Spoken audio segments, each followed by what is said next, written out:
ನಮಸ್ಕಾರ. ಮುಖ್ಯಾಂಶಗಳು. ಪರವಾನಗಿ ಇಲ್ಲದ ಗಣಿಗಾರಿಕೆ ಅಕ್ಷಮ್ಯ, ಅಕ್ರಮ ಘಟಕಗಳನ್ನು ತಕ್ಷಣ ಸ್ಥಗಿತಗೊಳಿಸಲು ಜಿಲ್ಲಾಧಿಕಾರಿಗಳಿಗೆ ಮುಖ್ಯಮಂತ್ರಿ ಬಿಎಸ್ ಯಡಿಯೂರಪ್ಪ ಸೂಚನೆ. ರಸಗೊಬ್ಬರ ಕ್ಷೇತ್ರದಲ್ಲಿ ಸ್ವಾವಲಂಬನೆಗೆ ಒತ್ತು, 50,000 ಕೋಟಿ ರೂಪಾಯಿ ವೆಚ್ಚದಲ್ಲಿ ಕಾರ್ಖಾನೆಗಳ ಪುನಶ್ಚೇತನ, ಡಿವಿ ಸದಾನಂದಗೌಡ. ದೇಶದ ಸಾಂಸ್ಕೃತಿಕ ಪರಂಪರೆ ಸಾಮರ್ಥ್ಯದ ಅನಾವರಣಕ್ಕೆ ಗಣರಾಜ್ಯೋತ್ಸವ ಪರೇಡ್ ವೇದಿಕೆ, ಪ್ರತಿಭೆ ಉತ್ತೇಜನಕ್ಕೆ ಆದ್ಯತೆ, ಪ್ರಧಾನಿ ನರೇಂದ್ರ ಮೋದಿ. ಗೋವಾದಲ್ಲಿ 51ನೇ ಭಾರತ ಅಂತಾರಾಷ್ಟ್ರೀಯ ಚಲನಚಿತ್ರೋತ್ಸವ ಸಮಾರೋಪ, ಅಸ್ಸಾಮೀಸ್ ಭಾಷೆಯ ಬ್ರಿಡ್ಜ್ ಚಲನಚಿತ್ರಕ್ಕೆ ವಿಶೇಷ ಪ್ರಶಸ್ತಿ. ವಾರ್ತೆಗಳ ವಿವರ. ರಾಜ್ಯದಲ್ಲಿ ಅಕ್ರಮ ಕಲ್ಲು ಗಣಿಗಾರಿಕೆಯನ್ನು ತಕ್ಷಣವೇ ಸ್ಥಗಿತಗೊಳಿಸುವಂತೆ ಎಲ್ಲಾ ಜಿಲ್ಲಾಧಿಕಾರಿಗಳಿಗೆ ಸೂಚನೆ ನೀಡಲಾಗಿದೆ ಎಂದು ಮುಖ್ಯಮಂತ್ರಿ ಬಿಎಸ್ ಯಡಿಯೂರಪ್ಪ ಶಿವಮೊಗ್ಗದಲ್ಲಿ ಇಂದು ಹೇಳಿದ್ದಾರೆ. ಕಲ್ಲು ಗಣಿಗಾರಿಕೆ ನಡೆಸುವವರು ಸರ್ಕಾರದಿಂದ ಸೂಕ್ತ ಪರವಾನಗಿ ಪಡೆಯಬೇಕು. ಅರ್ಜಿ ಸಲ್ಲಿಸಿ ಅನುಮತಿ ಪಡೆದ ನಂತರವಷ್ಟೇ ಗಣಿಗಾರಿಕೆಗೆ ಅವಕಾಶ ನೀಡಬೇಕು. ಅಧಿಕಾರಿಗಳು ಸ್ಥಳ ಪರಿಶೀಲನೆ ಮಾಡಿ ಪರವಾನಗಿ ನೀಡಬೇಕು. ಅಲ್ಲಿಯವರೆಗೆ ಎಲ್ಲ ಅಕ್ರಮ ಕಲ್ಲು ಗಣಿಗಾರಿಕೆಯನ್ನು ಸ್ಥಗಿತಗೊಳಿಸಬೇಕು ಎಂದು ಹೇಳಿದರು. ಕಲ್ಲು ಗಣಿಗಾರಿಕೆಯಿಂದ ಅಣೆಕಟ್ಟೆಯ ಸುರಕ್ಷತೆಗೂ ಧಕ್ಕೆಯಾಗುತ್ತದೆ. ಕೆಆರ್ಎಸ್ ಬಳಿ ನಡೆಯುತ್ತಿರುವ ಕಲ್ಲು ಗಣಿಗಾರಿಕೆಯನ್ನು ನಿಲ್ಲಿಸುವಂತೆ ಈಗಾಗಲೇ ಹಲವು ಬಾರಿ ಸೂಚಿಸಲಾಗಿದೆ ಎಂದರು. ಹುಣಸೋಡು ಸ್ಫೋಟ ಪ್ರಕರಣದಲ್ಲಿ 6 ಮಂದಿ ಮೃತಪಟ್ಟಿದ್ದು, ಮೃತರ ಕುಟುಂಬಗಳಿಗೆ ತಲಾ 5 ಲಕ್ಷ ರೂಪಾಯಿ ಪರಿಹಾರ ನೀಡಲಾಗುವುದು ಎಂದರು. ತಮಗೆ ಗೊತ್ತಿರಬಹುದು, ಹಿಂದೆ ನಾವು ಬೆಂಗಳೂರಿಂದ ಮಂಗಳೂರಿಂದ ಬೇರೆ ಕಡೆಯಿಂದ ಜಲ್ಲಿ ತರಿಸ್ತಾ ಇದ್ದು. ಆ ಪರಿಸ್ಥಿತಿ ಬಂದರೆ ನಮ್ಮ ದೊಡ್ಡ ಪ್ರಮಾಣದಲ್ಲಿ ಹಣಕಾಸಿನ ತೊಂದರೆ ಆಗುತ್ತೆ, ಕಾಮಗಾರಿನೂ ಸರಿಯಾದ ರೀತಿ ನಡೆಯೋದಿಲ್ಲ. ಇದೆಲ್ಲದರ ಕಾರಣಕ್ಕಾಗಿ ಈ ಜಲ್ಲಿ ಅನಿವಾರ್ಯ ಅಗತ್ಯ ಇದೆ. ಆದರೆ ಅಕ್ರಮ ಗಣಿಗಾರಿಕೆ ನಿಲ್ಲಬೇಕು, ಇದು ನಮ್ಮೆಲ್ಲರ ಉದ್ದೇಶ ಇರುವಂಥದ್ದು. ಮತ್ತು ಶ್ರೀಸಾಮಾನ್ಯನಿಗೆ ಮತ್ತು ಕಟ್ಟಡ ಸಾಮಗ್ರಿಗಳಿಗೆ ಕೊರತೆ ಆಗದಂತೆ ಎಚ್ಚರವನ್ನು ಸಹ ಅಧಿಕಾರಿಗಳು ವಹಿಸಬೇಕು. ಇದೆಲ್ಲವನ್ನು ಗಮನಿಸಬೇಕು. ನಿನ್ನೆ ನಾನು ಹೇಳಿದಂಥ ಮಾತನ್ನು ಅಪಾರ್ಥ ಮಾಡಿಕೊಳ್ಳುವಂಥದ್ದಾಗಿದೆ ಕೆಲವು ಪತ್ರಿಕೆಯಲ್ಲಿ. ಕೆಪಿಎಸ್ಸಿ ಎಫ್ಟಿಎ ಪರೀಕ್ಷೆಯ ಪ್ರಶ್ನೆ ಪತ್ರಿಕೆ ಸೋರಿಕೆಯಾಗಿರುವುದು ಅಕ್ಷಮ್ಯ ಅಪರಾಧವಾಗಿದೆ. ಈ ಬಗ್ಗೆ ಸಮಗ್ರ ಮಾಹಿತಿ ಪಡೆದಿದ್ದು ತಪ್ಪಿತಸ್ಥ ಅಧಿಕಾರಿಗಳ ಮೇಲೆ ಕ್ರಮ ತೆಗೆದುಕೊಳ್ಳಲಾಗುವುದು. ಅಮಾನತು ಶಿಕ್ಷೆ ಜೊತೆಗೆ ಸೇವೆಯಿಂದಲೇ ವಜಾಗೊಳಿಸಲು ಹಿಂಜರಿಯುವುದಿಲ್ಲ ಎಂದು ತಿಳಿಸಿದರು. ಅಪಾರ್ಥ ಮಾಡಿಕೊಳ್ಳೋ ಅಗತ್ಯ ಇಲ್ಲ. ಇದು ನಾನು ಒಬ್ಬ ಮುಖ್ಯಮಂತ್ರಿಗೆ ಸ್ಪಷ್ಟ ಮಾಡ್ತಾ ಇದ್ದೇನೆ. ಇಲ್ಲದಿದ್ದರೆ ಆಯಾ ಸಂಬಂಧಪಟ್ಟ ಅಧಿಕಾರಿಗಳೇ ಜವಾಬ್ದಾರಿಯಾಗ್ತಾರೆ. ಅಕ್ರಮ ಗಣಿಗಾರಿಕೆ ನಡೆಯೋಕ್ಕೆ ಅವಕಾಶವನ್ನು ಮಾಡಿಕೊಟ್ರೆ ಮಾತನಾಡಿದೆ ನಾನು. ಇದೆಲ್ಲ ವಿಷಯ ಗೊತ್ತಾಗಿದೆ. ಸಂಬಂಧಪಟ್ಟ ಅಧಿಕಾರಿನ ಕೆಲವು ಸಸ್ಪೆಂಡ್ ಮಾಡಿದ್ದೀವಿ. ಆದರೆ ಇದರ ಕಾರಣ ಏನು, ಯಾರ್ಯಾರು ಇದಕ್ಕೆ ಜವಾಬ್ದಾರು, ಇದೆಲ್ಲವನ್ನು ಬೆಂಗಳೂರು ಹೋಗ್ತಿದ್ದಂಗೆ ಎಲ್ಲ ಸಮಗ್ರವಾದಂಥ ತನಿಖೆಯನ್ನು ಮಾಡಿಸಿ ಈ ರೀತಿ ಅಕ್ರಮ ಚಟುವಟಿಕೆಗಳು ನಡೀತಾ ಇದೆ. ಈ ಥರ ಮುಂಚೆನೇ ಪ್ರಶ್ನೆ ಪತ್ರಿಕೆಗಳು ಬಹಿರಂಗ ಆಗುವಂಥದ್ದು ಅಕ್ಷಮ್ಯ ಅಪರಾಧ. ಅದನ್ನು ಯಾರ್ಯಾರು ಸಂಬಂಧ ನಾಡಿದ್ದು ರೈತರು ಹೋರಾಟ ಮಾಡುವುದಕ್ಕೆ ತಮ್ಮ ವಿರೋಧವಿಲ್ಲ. ಶಾಂತ ರೀತಿಯಲ್ಲಿ ಪ್ರತಿಭಟನೆ ಮಾಡಬೇಕು. ತಮ್ಮ ಸರ್ಕಾರ ರೈತರ ಪರವಾಗಿದೆ ಎಂದು ಯಡಿಯೂರಪ್ಪ ಹೇಳಿದರು. ಶಾಂತ ರೀತಿಯಲ್ಲಿ ಮಾಡಿ. ಆದರೆ ಭಾರತೀಯ ಜನತಾ ಪಾರ್ಟಿ ನಮ್ಮ ಸರ್ಕಾರ ರೈತ ಪರ ಇರುವಂಥ ಸರ್ಕಾರ. ಅದರಿಂದ ಅಪಾರ್ಥ ಮಾಡಿಕೊಂಡು ಹೋರಾಟ ಮಾಡೋದು ಅಗತ್ಯ ಇಲ್ಲ. ಆದರೂ ಮಾಡಬೇಕು ಅಂತಂದರೆ ಶಾಂತ ರೀತಿಯಲ್ಲಿ ಮಾಡಿ. ಸರ್, ಈ ಹುಣಸೋಡು ಪ್ರಕರಣದಲ್ಲಿ ಸರ್ ಒಟ್ಟು ಎಷ್ಟು ಜನರ ಬಂಧನ ಆಗಿದೆ ಸರ್? ಎಷ್ಟು ಜನ ಅರೆಸ್ಟ್ ಆಗಿದ್ದಾರೆ ಅಂತ ಈ ಪ್ರಕರಣದಲ್ಲಿ, ಬ್ಲಾಸ್ಟ್ ಪ್ರಕರಣದಲ್ಲಿ? ಎಲ್ಲ ತನಿಖೆಗಳಾಗ್ತಿದೆ. ಕೆಲವೊಂದು ಅರೆಸ್ಟ್ ಮಾಡಿದೆ. 6 ಜನ ಸಾವಾಗಿದೆ. ಅವ್ರಿಗೆ 5 ಲಕ್ಷ ಪರಿಹಾರ ಘೋಷಣೆ ಮಾಡಿದ್ದೇವೆ. ಸ್ವಾವಲಂಬಿ ಭಾರತ ಯೋಜನೆಯಡಿ ಪ್ಲಾಸ್ಟಿಕ್ ಕೈಗಾರಿಕೆಗಳಿಗೆ ಉತ್ತೇಜನ ನೀಡುವ ಉದ್ದೇಶದಿಂದ ದೇಶದಲ್ಲಿ 2 ಪ್ಲಾಸ್ಟಿಕ್ ಪಾರ್ಕ್ಗಳನ್ನು ಅಭಿವೃದ್ಧಿಪಡಿಸಲಾಗುತ್ತಿದೆ ಎಂದು ಕೇಂದ್ರ ರಾಸಾಯನಿಕ ಹಾಗೂ ರಸಗೊಬ್ಬರ ಖಾತೆ ಸಚಿವ ಡಿವಿ ಸದಾನಂದಗೌಡ ತಿಳಿಸಿದ್ದಾರೆ. ಕರ್ನಾಟಕದ ಮಂಗಳೂರು ಹಾಗೂ ಉತ್ತರ ಪ್ರದೇಶದ ಗೋರಖ್ಪುರದಲ್ಲಿ ಈ ಪಾರ್ಕ್ಗಳು ಸ್ಥಾಪನೆಯಾಗಲಿದ್ದು, ಇಲಾಖೆಯ ಯೋಜನೆ ಚಾಲನಾ ಸಮಿತಿ ಸಭೆಯಲ್ಲಿ ತಾತ್ವಿಕ ಒಪ್ಪಿಗೆ ನೀಡಲಾಗಿದೆ. ಈ ಬಗ್ಗೆ ರಾಜ್ಯ ಸರ್ಕಾರಕ್ಕೆ ಪತ್ರ ಮುಖೇನ ಮಾಹಿತಿ ನೀಡಲಾಗಿದೆ. ಆದಷ್ಟು ಬೇಗ ವಿಸ್ತೃತ ಯೋಜನಾ ವರದಿ ತಯಾರಿಸಿ ಅಂತಿಮ ಒಪ್ಪಿಗೆ ಸಲ್ಲಿಸುವಂತೆ ತಿಳಿಸಲಾಗಿದೆ. 6 ತಿಂಗಳೊಳಗೆ ಅಂತಿಮ ಒಪ್ಪಿಗೆ ನೀಡಿ ಯೋಜನೆ ಆರಂಭಕ್ಕೆ ಕ್ರಮ ಕೈಗೊಳ್ಳಲಾಗುವುದು ಎಂದು ಹೇಳಿದ್ದಾರೆ. ಈ ಪಾರ್ಕ್ ಪ್ಲಾಸ್ಟಿಕ್ ಕೈಗಾರಿಕೆಗಳಿಗೆ ಸೀಮಿತವಾದ ಅಭಿವೃದ್ಧಿ ಕೇಂದ್ರವಾಗಿದ್ದು, ಇದಕ್ಕೆ ಅಗತ್ಯವಿರುವ ಎಲ್ಲ ಆಧುನಿಕ ತಂತ್ರಜ್ಞಾನ ಹಾಗೂ ಸೌಲಭ್ಯಗಳನ್ನು ಒದಗಿಸಲಾಗುವುದು.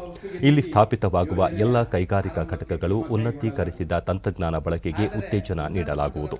ಇದರಿಂದ ಸ್ವದೇಶಿ ಪ್ಲಾಸ್ಟಿಕ್ ಕೈಗಾರಿಕೆಗಳು ಅಂತಾರಾಷ್ಟ್ರೀಯ ಗುಣಮಟ್ಟದ ಉತ್ಪನ್ನಗಳನ್ನು ತಯಾರಿಸಬಹುದು. ಇದರಿಂದ ಜಾಗತಿಕ ಮಾರುಕಟ್ಟೆಯಲ್ಲಿ ಪೈಪೋಟಿ ನಡೆಸಲು ಸಾಮರ್ಥ್ಯ ವೃದ್ಧಿಯಾಗುವುದರ ಜೊತೆಗೆ ರಫ್ತು ಹೆಚ್ಚಳಕ್ಕೂ ಸಹಕಾರಿಯಾಗಲಿದೆ ಎಂದರು. ಇದೊಂದು ಜಂಟಿ ಯೋಜನೆಯಾಗಿದ್ದು ಸಾಮಾನ್ಯ ಸೌಕರ್ಯಗಳ ಅರ್ಧ ವೆಚ್ಚವನ್ನು ತಮ್ಮ ಇಲಾಖೆ ಭರಿಸುತ್ತದೆ.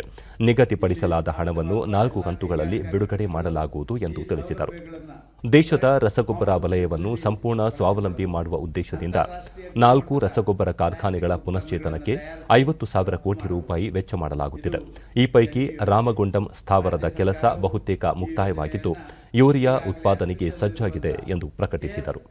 ಔಷಧ ಉತ್ಪಾದನೆಯಲ್ಲಿ ಭಾರತವನ್ನು ಸ್ವಾವಲಂಬಿ ಮಾಡಲು ಹಲವು ಯೋಜನೆಗಳನ್ನು ರೂಪಿಸಲಾಗಿದ್ದು, 3 ಬಲ್ಕ್ ಡ್ರಗ್ ಪಾರ್ಕ್ ಹಾಗೂ 4 ಮೆಡಿಕಲ್ ಡಿವೈಸ್ ಪಾರ್ಕ್ಗಳ ಸ್ಥಾಪನೆ ಪ್ರಸ್ತಾಪ ಇಲಾಖೆಯ ಮುಂದಿದೆ ಎಂದರು. ಇದಕ್ಕೆ 40 ಕೋಟಿ ರೂಪಾಯಿಗಳನ್ನು ನಿಗದಿಪಡಿಸಲಾಗಿದ್ದು 4 ಕಂತುಗಳಲ್ಲಿ ಬಿಡುಗಡೆ ಮಾಡಲಾಗುವುದು. ಆದಷ್ಟು ಬೇಗ DPR ಕಳಿಸಿಕೊಡಿ ಎಂದು ರಾಜ್ಯಕ್ಕೆ ಕೇಳಿಕೊಂಡಿದ್ದೇವೆ. ನಾನು ಕೂಡ ಈ ಬಗ್ಗೆ ರಾಜ್ಯ ಸರ್ಕಾರಕ್ಕೆ ಪತ್ರವನ್ನು ಬರೆಯುತ್ತಿದ್ದೇನೆ. ರಾಷ್ಟ್ರೀಯ ಹೆಣ್ಣುಮಕ್ಕಳ ದಿನದ ಅಂಗವಾಗಿ ಸ್ಕೌಟ್ಸ್ ಮತ್ತು ಗೈಡ್ಸ್ನಿಂದ ವಿಧಾನಸೌಧದಲ್ಲಿ ಇಂದು ಹಮ್ಮಿಕೊಂಡಿದ್ದ ಕಾರ್ಯಕ್ರಮದಲ್ಲಿ ಐಎಎಸ್ ಅಧಿಕಾರಿ ಶಾಲಿನಿ ರಜನೀಶ್ ಮಹಾತ್ಮ ಗಾಂಧಿ ಪ್ರತಿಮೆಗೆ ಪುಷ್ಪ ನಮನ ಸಲ್ಲಿಸಿದರು. ಕಾರ್ಯಕ್ರಮದಲ್ಲಿ 100ಕ್ಕೂ ಹೆಚ್ಚು ಸ್ಕೌಟ್ಸ್, ಗೈಡ್ಸ್, ರೋವರ್ಸ್ ಮತ್ತು ರೇಂಜರ್ಸ್ಗಳು ಪಾಲ್ಗೊಂಡಿದ್ದರು.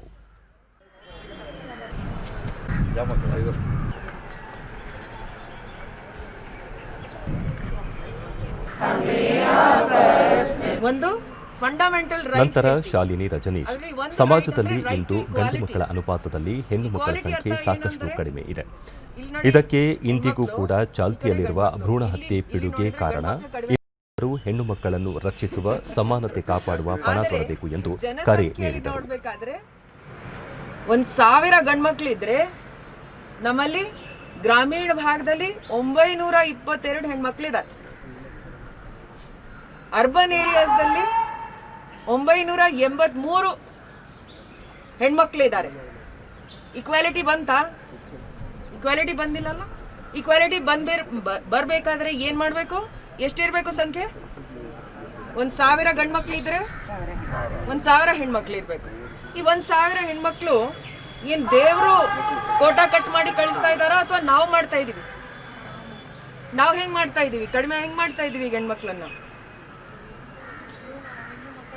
ಭ್ರೂಣ ಹತ್ಯೆ ಮಾಡ್ತೀವಿ ಅಂದರೆ ಅವರು ಹುಟ್ಟು ಮುಂಚೆನೆ ಅಬಾರ್ಷನ್ ಮಾಡಿಸ್ಬಿಡ್ತೀವಿ, ಹೌದಲ್ಲ? ಅದರಿಂದ ಅವ್ರ ಸಂಖ್ಯೆ ಕಡಿಮೆ ಆಗ್ತಾ ಇದೆ. ನಂತರ ಸ್ಕೌಟ್ಸ್ ಮತ್ತು ಗೈಡ್ಸ್ ಜಾಥಾಕ್ಕೆ ಶಾಸಕರು ಚಾಲನೆ ನೀಡಿದರು.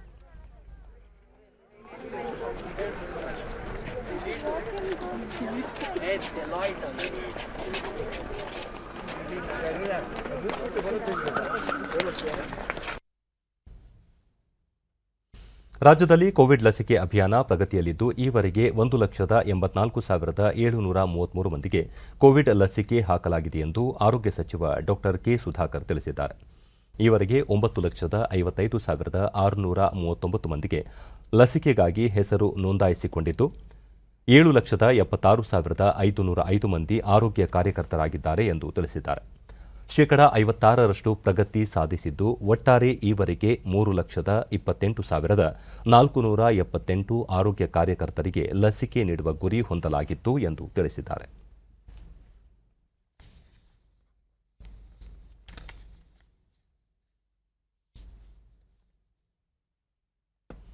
ಈಗ ಜಾಹೀರಾತು, ನಂತರ ವಾರ್ತಾ ಪ್ರಸಾರ ಮುಂದುವರಿಯಲಿದೆ.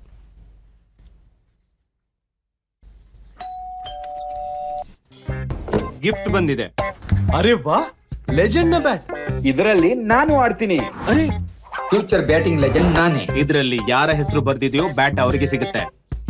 ಅರೆ ರೇ, ನೋಡಿದ್ರ? ಇದರಲ್ಲಿ ನನ್ನ ಹೆಸರು ಬರೆದಿಲ್ಲದಿದ್ರೆ ಎಷ್ಟು ತೊಂದರೆ ಆಗ್ತಿತ್ತು. ಅದಕ್ಕೆ RBI ಹೇಳುತ್ತೆ, ಬ್ಯಾಂಕ್ ಅಕೌಂಟ್ ಅಥವಾ ಬ್ಯಾಂಕ್ ಲಾಕರ್ ಇರಲಿ, ಅದರಲ್ಲಿ ನಾಮಿನಿ ಹೆಸರು ಅಗತ್ಯವಾಗಿ ನಮೂದಿಸಿ. ಇದರಿಂದ ಠೇವಣಿ ಸಿಗುತ್ತೆ ನಾಮಿನಿಯ ಹೆಸರಿದ್ದವರಿಗೆ. RBI ಹೇಳುತ್ತೆ, ಜಾಣರಾಗಿರಿ, ಜಾಗರೂಕರಾಗಿರಿ. ಗಣರಾಜ್ಯೋತ್ಸವದ ಅಂಗವಾಗಿ ಬೆಂಗಳೂರಿನ ಮಾಣಿಕ್ ಷಾ ಪರೇಡ್ ಮೈದಾನದಲ್ಲಿ ಇಂದು ಸೇನಾ ಪಡೆಗಳ ಪೂರ್ವ ಪಥ ಸಂಚಲನ ನಡೆಯಿತು. ಈ ಸಂದರ್ಭದಲ್ಲಿ ಬಿಬಿಎಂಪಿ ಆಯುಕ್ತ ಮಂಜುನಾಥ್ ಪ್ರಸಾದ್ ಹಾಗೂ ಬೆಂಗಳೂರು ನಗರದ ಪೊಲೀಸ್ ಆಯುಕ್ತ ಕಮಲ್ ಪಂತ್ ಪರೇಡ್ ಮೈದಾನದ ಸಿದ್ಧತೆಗಳನ್ನು ಪರಿಶೀಲಿಸಿದರು.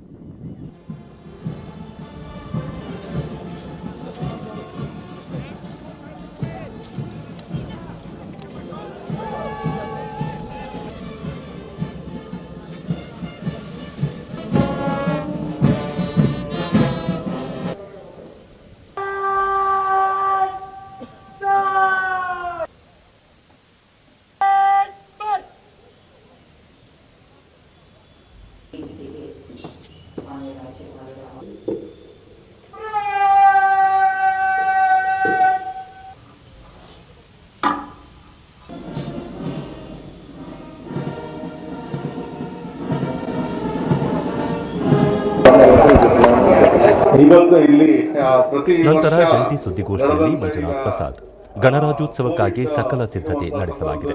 ರಾಜ್ಯಪಾಲರು ಧ್ವಜಾರೋಹಣ ನೆರವೇರಿಸಿ ಪಥಸಂಚಲನದ ಗೌರವ ಸ್ವೀಕರಿಸಲಿದ್ದಾರೆ ಎಂದರು. ಕೋವಿಡ್-19 ಹಿನ್ನೆಲೆಯಲ್ಲಿ ಈ ವರ್ಷ ಸಾರ್ವಜನಿಕರ ವೀಕ್ಷಣೆ ಹಾಗೂ ಸಾಂಸ್ಕೃತಿಕ ಕಾರ್ಯಕ್ರಮಗಳಿಗೆ ಅವಕಾಶ ಕಲ್ಪಿಸಲಾಗಿಲ್ಲ. ಆಹ್ವಾನಿತರಿಗೆ ಮಾತ್ರ ಪ್ರವೇಶವಿದ್ದು ಮೈದಾನದಲ್ಲಿ ಕೇವಲ 500 ಮಂದಿಗೆ ಆಸನದ ವ್ಯವಸ್ಥೆ ಕಲ್ಪಿಸಲಾಗಿದೆ ಎಂದು ಮಾಹಿತಿ ನೀಡಿದರು. ಸನ್ಮಾನ್ಯ ರಾಜ್ಯಪಾಲರು 8:58 ಇಲ್ಲಿ ಬಂದ ನಂತರ ಅವರು ನೇರವಾಗಿ ಬಂದು ಧ್ವಜಾರೋಹಣವನ್ನ ಮಾಡ್ತಾರೆ.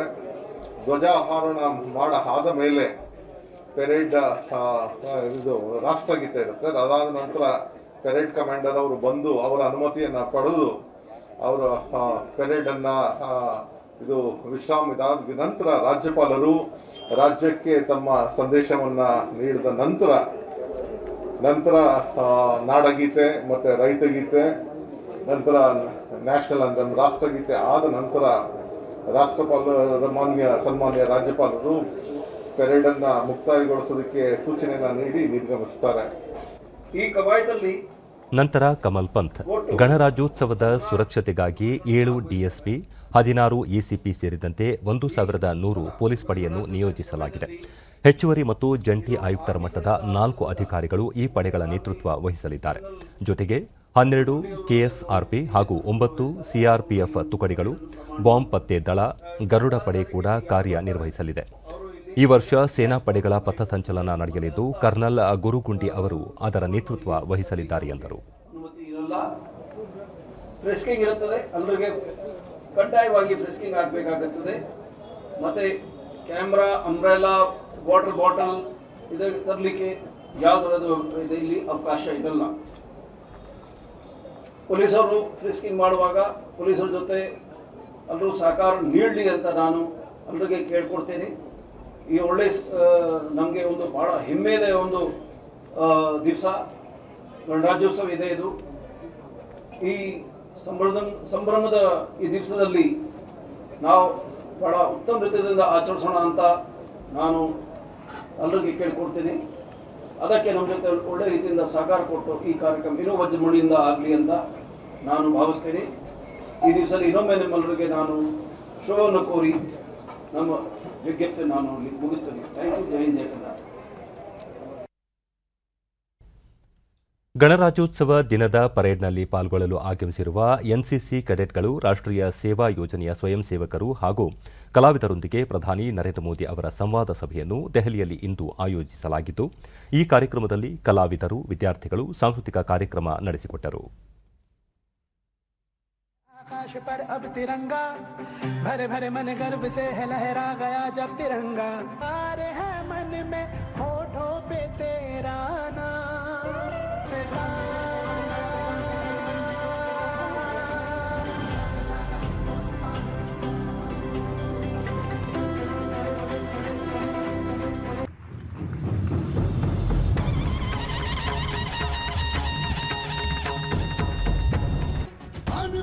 अभिमान की धरती पैदा करती दीवाने, पैदा करती दीवाने, कितनी विविधता से भरा हुआ. ಈ ಸಂದರ್ಭದಲ್ಲಿ ಮಾತನಾಡಿದ ಪ್ರಧಾನಿ ನರೇಂದ್ರ ಮೋದಿ, ದೇಶದ ಸಾಂಸ್ಕೃತಿಕ ವೈವಿಧ್ಯತೆ ಗಣರಾಜ್ಯೋತ್ಸವ ಪರೇಡ್ನಲ್ಲಿ ಅನಾವರಣಗೊಳ್ಳಲಿದ್ದು, ಭಾಷೆ ಹಲವು ಆದರೆ ಅಭಿವ್ಯಕ್ತಿ ಮಾತ್ರ ಒಂದೇ ಎಂದು ನುಡಿದರು. ಗಣತಂತ್ರ ದಿನದ ಪರೇಡ್ ದೇಶದ ಸಾಮಾಜಿಕ, ಸಾಂಸ್ಕೃತಿಕ ಪರಂಪರೆ ಮತ್ತು ಕಾರ್ಯತಂತ್ರದ ಶಕ್ತಿ ಅನಾವರಣಗೊಳಿಸುತ್ತದೆ. ಜೊತೆಗೆ ಜಗತ್ತಿನ ಅತಿದೊಡ್ಡ ಪ್ರಜಾತಂತ್ರ ಸಂವಿಧಾನದ ಶ್ರೇಷ್ಠತೆಗೆ ತಲೆಬಾಗಲಿದೆ ಎಂದು ತಿಳಿಸಿದರು. और अपेक्षाओं की सामूहिक शक्ति, भारत यानी राज्य अनेक, राष्ट्र एक, भारत यानी समाज अनेक, भाव एक, भारत यानी पंथ अनेक, लक्ष्य एक, भारत यानी रिवाज अनेक, मूल्य एक, भारत यानी भाषाएं अनेक, अभिव्यक्ति एक, भारत यानी रंग अनेक, तिरंगा एक. अगर एक पंक्ति में कहें, ರಕ್ಷಣಾ ಸಚಿವ ರಾಜನಾಥ್ ಸಿಂಗ್, ಕ್ರೀಡಾ ಸಚಿವ ಕಿರಣ್ ರಿಜಿಜು ಸೇರಿದಂತೆ ಹಲವು ಗಣ್ಯರು ಕಾರ್ಯಕ್ರಮದಲ್ಲಿ ಉಪಸ್ಥಿತರಿದ್ದರು. गंतव्य एक ही है, मंजिल एक ही है और ये मंजिल है एक भारत श्रेष्ठ भारत।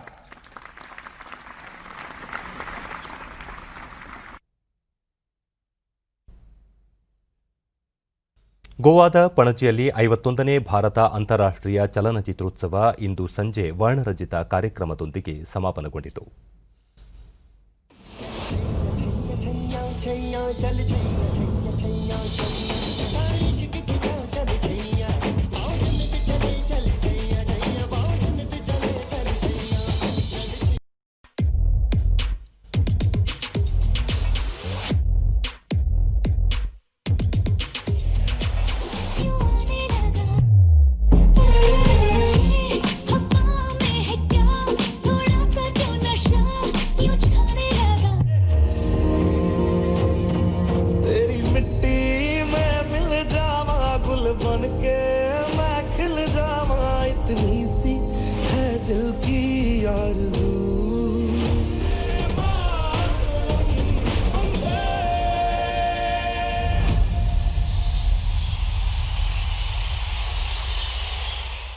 ಐವತ್ತೊಂದನೇ ಇಫಿಯಲ್ಲಿ ಡೆನ್ಮಾರ್ಕ್ ಚಿತ್ರ ಇಂಟು ದಿ ಡಾರ್ಕ್ನೆಸ್ ಚಿತ್ರಕ್ಕೆ ಸ್ವರ್ಣ ಮಯೂರ ಪ್ರಶಸ್ತಿ, ಬ್ರೆಜಿಲ್ ಚಿತ್ರ ವ್ಯಾಲೆಂಟಿನಾ ಅಸ್ಸಾಮೀಸ್ ಭಾಷೆಯ ಬ್ರಿಡ್ಜ್ಗೆ ವಿಶೇಷ ಪುರಸ್ಕಾರ ಹಾಗೂ ಬಲ್ಗೇರಿಯಾದ ಫೆಬ್ರವರಿ ಚಿತ್ರಕ್ಕೆ ವಿಶೇಷ ತೀರ್ಪುಗಾರರ ಪ್ರಶಸ್ತಿ ಪ್ರದಾನ ಮಾಡಲಾಯಿತು.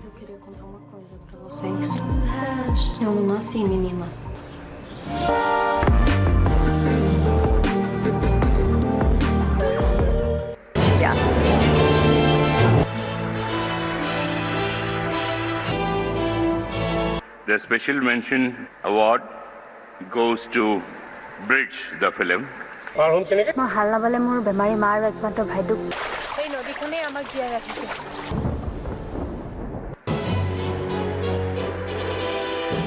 Congratulations to Sri Kalita.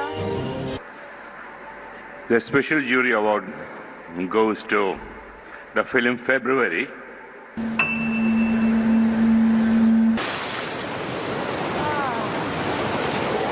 The best film award goes to Into the Darkness.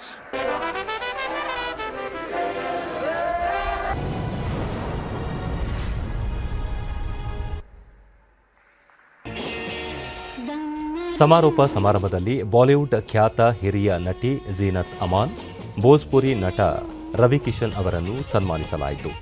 ಸುಪ್ರಸಿದ್ಧ ನಟ ಬಿಸ್ವಜಿತ್ ಚಟರ್ಜಿ ಅವರಿಗೆ ವರ್ಷದ ವ್ಯಕ್ತಿ ಪುರಸ್ಕಾರವನ್ನು ಪ್ರದಾನ ಮಾಡಲಾಯಿತು.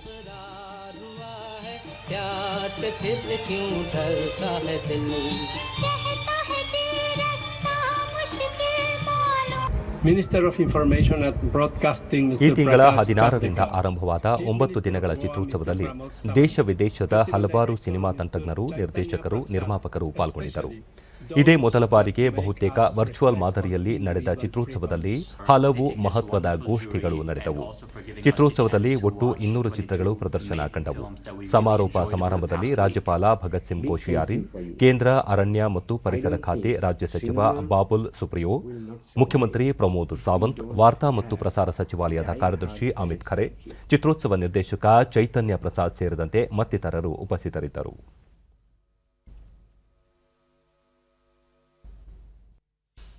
ಬೋಡೋಲ್ಯಾಂಡ್ ಭೌಗೋಳಿಕ ಪ್ರದೇಶದ ಅಭಿವೃದ್ಧಿ ಹಾಗೂ ಶಾಂತಿಯ ಹೊಸ ಪರ್ವ ಆರಂಭವಾಗಿದೆ ಎಂದು ಕೇಂದ್ರ ಗೃಹ ಸಚಿವ ಅಮಿತ್ ಶಾ ಹೇಳಿದ್ದಾರೆ. ಅಸ್ಸಾಂನ ಕೋಕ್ರಜಾರ್ನಲ್ಲಿಂದು ಆಯೋಜಿಸಲಾಗಿದ್ದ ಬೋಡೋಲ್ಯಾಂಡ್ ಭೌಗೋಳಿಕ ಪ್ರದೇಶ ಬಿಟಿಆರ್ ಒಪ್ಪಂದದ ಮೊದಲ ವರ್ಷಾಚರಣೆಯಲ್ಲಿ ಪಾಲ್ಗೊಂಡು ಅವರು ಮಾತನಾಡುತ್ತಿದ್ದರು. ಒಂದು ಕಾಲದಲ್ಲಿ ಭಯೋತ್ಪಾದನೆ, ರಕ್ತಪಾತಕ್ಕೆ ಹೆಸರಾಗಿದ್ದ ಈ ಪ್ರದೇಶ ಈಗ ಅಸ್ಸಾಂನ ಅತ್ಯಂತ ಅಭಿವೃದ್ಧಿ ಹೊಂದಿದ ಪ್ರದೇಶವಾಗಿದೆ ಎಂದು ಸಂತಸ ವ್ಯಕ್ತಪಡಿಸಿದರು. ಈಶಾನ್ಯ ರಾಜ್ಯಗಳ ಅಭಿವೃದ್ಧಿಗೆ ಪ್ರಧಾನಿ ನರೇಂದ್ರ ಮೋದಿ ಬದ್ಧವಾಗಿದ್ದಾರೆ. ಈ ಪ್ರದೇಶದಲ್ಲಿ ಹಿಂಸಾಚಾರಗಳಿಗೆ ಅಂತ್ಯ ಹಾಡಲು ಎಲ್ಲ ಕ್ರಮ ಕೈಗೊಳ್ಳುತ್ತಿದ್ದಾರೆ. ಅಭಿವೃದ್ಧಿ ಸಾಧಿಸಲು ಶಾಂತಿಯುತ ಪರಿಸ್ಥಿತಿ ನಿರ್ಮಾಣ ಅತ್ಯಂತ ಅಗತ್ಯವಾಗಿದೆ ಎಂದು ಗೃಹ ಸಚಿವರು ಪ್ರತಿಪಾದಿಸಿದರು. ಜಮ್ಮು ಕಾಶ್ಮೀರದಲ್ಲಿ ಭಯೋತ್ಪಾದನೆ ನಿರ್ಮೂಲನೆಗೆ ಪ್ರಧಾನಿ ಮೋದಿ ಅಗತ್ಯ ಕ್ರಮಗಳನ್ನು ಕೈಗೊಳ್ಳುತ್ತಿದ್ದಾರೆ ಎಂದು ಅಮಿತ್ ಶಾ ಉಲ್ಲೇಖಿಸಿ, ಆ ಪ್ರದೇಶದಲ್ಲಿ ಇತ್ತೀಚೆಗೆ ಪಂಚಾಯಿತಿ ಚುನಾವಣೆಗಳು ಹಿಂಸಾಚಾರ ಮುಕ್ತವಾಗಿ ನಡೆದಿವೆ ಎಂದು ಹೇಳಿದರು. ज्यादा ग्रांट दी कांग्रेस 90,000 करोड़, नरेंद्र मोदी जी ने 3,13,375 करोड़ रुपया दिया. आसाम को घुसपैठ मुक्त बनाना चाहते हो क्या? ಬೋಡೋಲ್ಯಾಂಡ್ ಭೌಗೋಳಿಕ ಪ್ರದೇಶದಲ್ಲಿ ಈ ಹಿಂದೆ ನೀಡಿದ್ದ ಭರವಸೆಗಳಂತೆ ಹಲವು ಅಭಿವೃದ್ಧಿ ಕ್ರಮಗಳನ್ನು ಕೈಗೊಳ್ಳಲಾಗಿದೆ. ಪ್ರದೇಶದ ರಸ್ತೆ ಅಭಿವೃದ್ಧಿಗಾಗಿ 500 ಕೋಟಿ ರೂಪಾಯಿ ಮಂಜೂರು ಮಾಡಲಾಗಿದೆ ಎಂದು ಕೇಂದ್ರ ಗೃಹ ಸಚಿವರು ವಿವರಿಸಿದರು.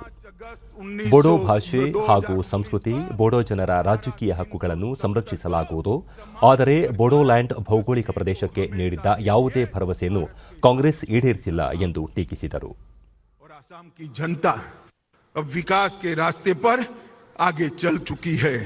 5 साल में मोदी जी ने बोडोलैंड की समस्या को समाप्त किया, ब्रू रियांग समझौता किया. ಕಾರ್ಯಕ್ರಮದಲ್ಲಿ ಪಾಲ್ಗೊಂಡಿದ್ದ ಅಸ್ಸಾಂ ಮುಖ್ಯಮಂತ್ರಿ ಸರ್ಬಾನಂದ್ ಸೋನೋವಾಲ್ ಬೋಡೋಲ್ಯಾಂಡ್ ಭೌಗೋಳಿಕ ಪ್ರದೇಶ ಒಪ್ಪಂದದ ಎಲ್ಲ ಅಂಶಗಳನ್ನು ತಮ್ಮ ಸರ್ಕಾರ ಈಡೇರಿಸಲಿದೆ ಎಂದು ಹೇಳಿದರು. हेमंत विश्व शर्मा के नेतृत्व में हथियार डालकर मुख्य धारा में ನಂತರ समाहित. ಗೃಹ ಸಚಿವ ಅಮಿತ್ ಶಾ ಅಸ್ಸಾಂನ ನಲಬಾರಿಯಲ್ಲಿ ಬಿಜೆಪಿ ಆಯೋಜಿಸಿದ್ದ ವಿಜಯ್ ಸಂಕಲ್ಪ ಸಮಾರೋಪ ಕಾರ್ಯಕ್ರಮದಲ್ಲಿ ಪಾಲ್ಗೊಂಡು ಮಾತನಾಡಿದರು. एक रास्ता चाहिए और वो केवल और केवल भारतीय जनता पार्टी की सरकार दे रही. आसाम के मुख्यमंत्री सर्बानंद सोनोवाल ने काजीरंगा के अंदर से घुसपैठियों का सफाया कर दिया. आज गेंडा सुरक्षित, नए रास्ते बन रहे हैं, अस्पताल बन रहे हैं, कॉलेज बन रही है, उद्योग लग रहे हैं और आने वाले दिनों में आसाम की सबसे बड़ी समस्या बाढ़ की समस्या का समाधान भी भारतीय जनता पार्टी ही कर सकती है. मैं आपको अपील करना चाहता हूं मित्रों कि एक और 5 साल भारतीय जनता पार्टी को दे दीजिए. हम आसाम को गोली मुक्त कराए, आसाम को आंदोलन मुक्त कराए हैं. हम आसाम को बाढ़ मुक्त भी कराने का काम ये भारतीय जनता पार्टी की सरकार करेगी. ದಿನ ದೇಶದ ಗಣರಾಜ್ಯೋತ್ಸವ ಮುನ್ನಾ ದಿನವನ್ನು ರಾಷ್ಟ್ರೀಯ ಮತದಾರರ ದಿನವನ್ನಾಗಿ ಆಚರಿಸಲಾಗುತ್ತದೆ. ಮತದಾರರನ್ನು ಸಬಲೀಕರಣಗೊಳಿಸುವ ಜಾಗೃತ, ಮಾಹಿತಿ ಮುಕ್ತ ಮತ್ತು ಸುರಕ್ಷಿತ ಅಂಶಗಳಿಗೆ ಒತ್ತು ಕೊಟ್ಟು ಈ ಬಾರಿ ರಾಷ್ಟ್ರೀಯ ಮತದಾರರ ದಿನವನ್ನು ಆಚರಣೆ ಮಾಡಲಾಗುತ್ತದೆ. ದೆಹಲಿಯಲ್ಲಿ ನಾಳೆ ಆಯೋಜಿಸಿರುವ ಸಮಾರಂಭದಲ್ಲಿ ರಾಷ್ಟ್ರಪತಿ ರಾಮನಾಥ್ ಕೋವಿಂದ್ ವರ್ಚುವಲ್ ಮೂಲಕ ಪಾಲ್ಗೊಳ್ಳಲಿದ್ದು, ಕೇಂದ್ರ ಕಾನೂನು ಸಚಿವ ರವಿಶಂಕರ್ ಪ್ರಸಾದ್ ಮತ್ತಿತರ ಗಣ್ಯರು ಉಪಸ್ಥಿತರಿರಲಿದ್ದಾರೆ.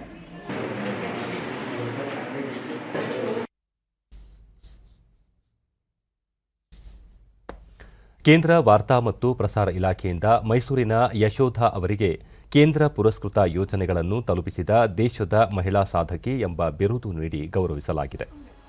ಸಮಾಜದ ಕಟ್ಟಕಡೆಯ ಹಾಗೂ ದೀನ ದಲಿತರಿಗೆ ನೆರವು ನೀಡಲು ಕೇಂದ್ರ ಮತ್ತು ರಾಜ್ಯ ಸರ್ಕಾರದ ಯೋಜನೆಗಳನ್ನು ಗ್ರಾಮೀಣ ಜನರಿಗೆ ತಲುಪಿಸುತ್ತಿದ್ದ ಕಾರ್ಯಕ್ಕೆ ಈ ಬಿರುದು ಲಭಿಸಿದೆ. ಅನಕ್ಷರಸ್ಥರಿಗೆ ಪಡಿತರ ಚೀಟಿ, ವಿಧವಾ ವೇತನ, ಬೇಟಿ ಬಚಾವೋ ಬೇಟಿ ಪಢಾವೋ, ಆರೋಗ್ಯ ಭಾಗ್ಯ, ಆಯುಷ್ಮಾನ್ ಭಾರತ್, ವೃದ್ಧಾಪ್ಯ ವೇತನ ಸೇರಿದಂತೆ ಸಾಕಷ್ಟು ಯೋಜನೆಗಳ ಬಗ್ಗೆ ಮಾಹಿತಿ ನೀಡಿ ಸಂಬಂಧಿಸಿದ ಕಾರ್ಡ್ಗಳನ್ನು ಮಾಡಿಸಿಕೊಡುವ ಮೂಲಕ ಕೇಂದ್ರ ಸ್ಥಾಪಿತ ಯೋಜನೆಗಳ ಅನುಷ್ಠಾನಕ್ಕೆ ಅವರು ಶ್ರಮಿಸಿದ್ದರು. ಡಿಡಿ ನ್ಯೂಸ್ನೊಂದಿಗೆ ಯಶೋಧ ಈ ಯೋಜನೆಗಳಿಂದ ಜನರಿಗೆ ಆರ್ಥಿಕ ನೆರವಿನ ಜೀವನ ರೂಪಿಸಿಕೊಳ್ಳಲು ಸಹಾಯವಾಗಿದ್ದು ತಮ್ಮ ಕಾರ್ಯವನ್ನು ಮುಂದುವರಿಸುವುದಾಗಿ ತಿಳಿಸಿದರು. ಅದು ಮತ್ತು ಹೆಲ್ತ್ಗಳ ಸಂಬಂಧಪಟ್ಟಂಗೆ ಆಯುಷ್ಮಾನ್ ಭಾರತ್ ಇರ್ಬೋದು, ಪ್ರತಿಯೊಂದು ಸ್ಕೀಮ್ಗಳನ್ನ ನಾವು ಗ್ರಾಮೀಣ ಭಾಗದಲ್ಲಿ ಹಳ್ಳಿ ಜನಗಳಿಗೆ ಹೋಗಿ ಅವ್ರಿಗೆಲ್ಲ ಸೇವೆಗಳನ್ನ ಸಲ್ಲಿಸೋದಕ್ಕೆ ಈ ಒಂದು ನಿಟ್ಟಿನಲ್ಲಿ ಅತಿ ಹೆಚ್ಚು ಜನಗಳಿಗೆ ಸೇವೆ ಸಲ್ಲಿಸಿದ್ದೀರಾ ಅಂಥೇಳಿ ನನಗೆ ಇವತ್ತು ಈ ಕೇಂದ್ರ ಸರ್ಕಾರನ ಗುರುತಿಸಿ ಅವಾರ್ಡ್ ಕೂಡ ಕೊಟ್ಟಿದೆ. ಹಾಗಾಗಿ ನಾನು ತುಂಬಾ ಖುಷಿ ಆಗ್ತಿದೆ. ಸ್ಥಳೀಯರಾದ ದಿನೇಶ್ ಸೇವಾ ಕೇಂದ್ರದ ಮುಖಾಂತರ ಬಡ ಜನರಿಗೆ ನೆರವಾಗುತ್ತಿದ್ದ ಅವರ ಸಾಧನೆಯನ್ನು ಕೇಂದ್ರ ಸರ್ಕಾರ ಗುರುತಿಸಿರುವುದು ಸಂತಸ ತಂದಿದೆ ಎಂದರು. ಇಲಾಖೆಗಳಿಂದ ಅವರು ವಂಚಿತರಾಗಿರ್ತಾರೆ ಸೌಲಭ್ಯ ಪಡೆಯೋದ್ರಲ್ಲಿ, ಅಂಥವ್ರನ್ನ ಗುರುತಿಸ್ಬಿಟ್ಟು ಇವರು ಸ್ವ ಇಚ್ಛೆಯಿಂದ ಅವರು ಮತ್ತು ಇಲ್ಲಿ ಅವ್ರ ಸಂಗಡಿಗರೆಲ್ಲ ಸೇರಿ ಪ್ರತಿಯೊಂದು ಹಳ್ಳಿಗಳಿಗೂ ಭೇಟಿ ನೀಡಿ ಅದ್ರ ಬಗ್ಗೆ ಅವೇರ್ನೆಸ್ ಮಾಡಿ ಅಲ್ಲಿರೋ ಪ್ರತಿಯೊಂದು ಬಡವರಿಗೆ ಬಗ್ಗೆ ಮಾಹಿತಿ ಕೊಟ್ಟು ಅದರಲ್ಲಿ ಸರ್ಕಾರದ ಸೌಲಭ್ಯಗಳನ್ನು ಕೊಡೋದ್ರಲ್ಲಿ ಯಶಸ್ವಿ. ಫಲಾನುಭವಿ ಎಂ ಸನತ್ ನಮ್ಮ ಅಜ್ಜಿ ಅನಾರೋಗ್ಯದಿಂದ ಬಳಲುತ್ತಿದ್ದರು. ಇವರ ನೆರವಿನಿಂದ ಶಸ್ತ್ರಚಿಕಿತ್ಸೆ ಮಾಡಿಸಿದ್ದು ಅನುಕೂಲವಾಗಿದೆ ಎಂದರು. ಚಂದ್ರಿಕಾ ಇಂತಹ ಯೋಜನೆಗಳ ಕಾರ್ಡ್ ಮಾಡಿಕೊಡಲು ಪ್ರತ್ಯೇಕ ಕೇಂದ್ರವನ್ನು ತೆರೆದಿದ್ದು ಮೈಸೂರು ಸುತ್ತಮುತ್ತಲ ಜನರಿಗೆ ಇವರು ಚಿರಪರಿಚಿತ ಎಂದರು. ಆಡಳಿತದ ಎಲ್ಲ ಹಂತಗಳಲ್ಲಿ ಕನ್ನಡ ಸಮರ್ಪಕವಾಗಿ ಅನುಷ್ಠಾನವಾಗಬೇಕು ಎಂದು 86ನೇ ಅಖಿಲ ಭಾರತ ಕನ್ನಡ ಸಾಹಿತ್ಯ ಸಮ್ಮೇಳನದ ನಿಯೋಜಿತ ಅಧ್ಯಕ್ಷ ಪ್ರೊಫೆಸರ್ ದೊಡ್ಡರಂಗೇಗೌಡ ಅಭಿಪ್ರಾಯಪಟ್ಟಿದ್ದಾರೆ. ಸಮ್ಮೇಳನ ಅಧ್ಯಕ್ಷರಾಗಿ ಆಯ್ಕೆಯಾದ ಹಿನ್ನೆಲೆಯಲ್ಲಿ ಡಿಡಿ ನ್ಯೂಸ್ನೊಂದಿಗೆ ನೀಡಿದ ವಿಶೇಷ ಸಂದರ್ಶನದಲ್ಲಿ ಅವರು ದೇಶದ ಪ್ರತಿಯೊಂದು ಭಾಷೆಯೂ ತನ್ನದೇ ಆದ ನೆಲೆಗಟ್ಟಿನಲ್ಲಿ ಶ್ರೇಷ್ಠತೆಯನ್ನು ಪಡೆದಿದೆ. ಭಾವನೆಗಳ ಅಭಿವೃದ್ಧಿಯ ಮಾಧ್ಯಮವಾಗಿರುವ ಭಾಷೆ ಬದುಕಿನ ಭಾಗವೂ ಆಗಬೇಕು. ಕನ್ನಡ ಅನೇಕ ಆತಂಕಗಳನ್ನು ಎದುರಿಸುತ್ತಿದ್ದು, ಭಾಷೆಯ ಬಳಕೆಯಿಂದ ಮಾತ್ರ ಭವಿಷ್ಯ ಸುಭದ್ರವಾಗುತ್ತದೆ ಎಂದರು. ಸರ್ಕಾರದ ಪ್ರತಿಯೊಂದು ಸುತ್ತೋಲೆಗಳು, ವ್ಯವಹಾರ, ಕಡತ ಇತ್ಯಾದಿಗಳೆಲ್ಲವೂ ರಾಜ್ಯದ ಅಧಿಕೃತ ಆಡಳಿತ ಭಾಷೆಯಾದ ಕನ್ನಡದಲ್ಲಿ ಇರಬೇಕು.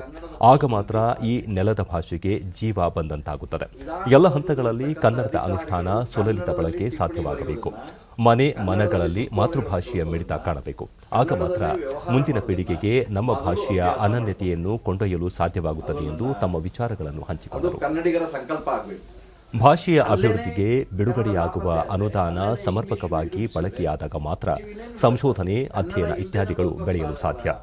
ಕನ್ನಡ ನಾಡು, ನುಡಿ, ನೆಲ, ಜಲ ಸಂರಕ್ಷಣೆಯ ಗಂಭೀರ ಚಿಂತನೆ ಇಂದಿನ ಅಗತ್ಯವಾಗಿದ್ದು, ಸಾಂಸ್ಕೃತಿಕ ಏಳಿಗೆಗೆ ಸರ್ಕಾರದಿಂದ ಹೆಚ್ಚಿನ ಯೋಜನೆಗಳ ಅಗತ್ಯವಿದೆ. ಅದಕ್ಕಾಗಿ ತಜ್ಞರ ತಂಡವನ್ನು ನೇಮಿಸಿ ಕನ್ನಡವನ್ನು ಜಾಗತಿಕ ಹಂತದಲ್ಲಿ ಕಟ್ಟುವ ಕೆಲಸ ಮಾಡಬೇಕು ಎಂದರು. ಮುಖಾಂತರವಾಗಿ 365 ದಿವಸ ತೊಡಗಿಸ್ಕೊಳ್ಳೋದ್ರ ಮುಖಾಂತರವಾಗಿ ಎಲ್ಲೆಲ್ಲೂ ಕೂಡ ಕನ್ನಡ ಮಿಂಚೋ ಹಾಗೆ, ಮಿನುಗುವ ಹಾಗೆ ಮಾಡಬೇಕು ಅನ್ನೋದು ನನ್ನ ಒತ್ತಾಸೆ. ಕನ್ನಡ ಭಾಷೆಯನ್ನು ಕಲಿಸುವಂಥ, ಕನ್ನಡೇತರರಿಗೆ ಕನ್ನಡವನ್ನು ಕಲಿಸುವಂಥ ಯೋಜನೆಗಳು ಆಗಬೇಕು ಅನ್ನೋದು. ತಂದೆ ತಾಯಿರು, ಪೋಷಕರು ಕನ್ನಡವನ್ನು ಮಾತಾಡಿ ಲೀಲಾಜಾಲವಾಗಿ ಬಳಸುವಂತಹ ತನ್ನ ಮನಸ್ಸಿನ ಅಂತರಂಗದ ಎಲ್ಲ ಆಲೋಚನೆಗಳನ್ನು, ಭಾವನೆಗಳನ್ನು ಕನ್ನಡದಲ್ಲಿ ಅಭಿವ್ಯಕ್ತ ಮಾಡೋದಕ್ಕೆ ಅವರು ತೊಡಗಬೇಕು. ಕನ್ನಡ ಎಷ್ಟೊಂದು ಸಮರ್ಥವಾಗಿದೆ ಅಂತಂದರೆ, ನಿಮ್ಮೆಲ್ಲ ಸೂಕ್ಷ್ಮವಾದಂಥ ಆಲೋಚನೆಗಳನ್ನು, ಭಾವನೆಗಳನ್ನು ಕನ್ನಡದಲ್ಲಿ ತಿಳಿ ಹೇಳೋದಕ್ಕೆ, ಕನ್ನಡದಲ್ಲಿ ಅಭಿವ್ಯಕ್ತ ಮಾಡೋದಕ್ಕೆ ಕನ್ನಡದ ಪದಕೋಶ ಪರಿಪ್ಲುತವಾಗಿದೆ, ದಷ್ಟಪುಷ್ಟವಾಗಿದೆ, ಸಮೃದ್ಧವಾಗಿದೆ. ಕೊನೆಯಲ್ಲಿ ಮತ್ತೊಮ್ಮೆ ಮುಖ್ಯಾಂಶಗಳು. ಪರವಾನಗಿ ಇಲ್ಲದ ಗಣಿಗಾರಿಕೆ ಅಕ್ಷಮ್ಯ, ಅಕ್ರಮ ಘಟಕಗಳನ್ನು ತಕ್ಷಣ ಸ್ಥಗಿತಗೊಳಿಸಲು ಜಿಲ್ಲಾಧಿಕಾರಿಗಳಿಗೆ ಮುಖ್ಯಮಂತ್ರಿ ಬಿಎಸ್ ಯಡಿಯೂರಪ್ಪ ಸೂಚನೆ. ರಸಗೊಬ್ಬರ ಕ್ಷೇತ್ರದಲ್ಲಿ ಸ್ವಾವಲಂಬನೆಗೆ ಒತ್ತು, 50,000 ಕೋಟಿ ರೂಪಾಯಿ ವೆಚ್ಚದಲ್ಲಿ ಕಾರ್ಖಾನೆಗಳ ಪುನಶ್ಚೇತನ, ಡಿವಿ ಸದಾನಂದಗೌಡ. ದೇಶದ ಸಾಂಸ್ಕೃತಿಕ ಪರಂಪರೆ, ಸಾಮರ್ಥ್ಯದ ಅನಾವರಣಕ್ಕೆ ಗಣರಾಜ್ಯೋತ್ಸವ ಪರೇಡ್ ವೇದಿಕೆ, ಪ್ರತಿಭೆ ಉತ್ತೇಜನಕ್ಕೆ ಆದ್ಯತೆ, ಪ್ರಧಾನಿ ನರೇಂದ್ರ ಮೋದಿ.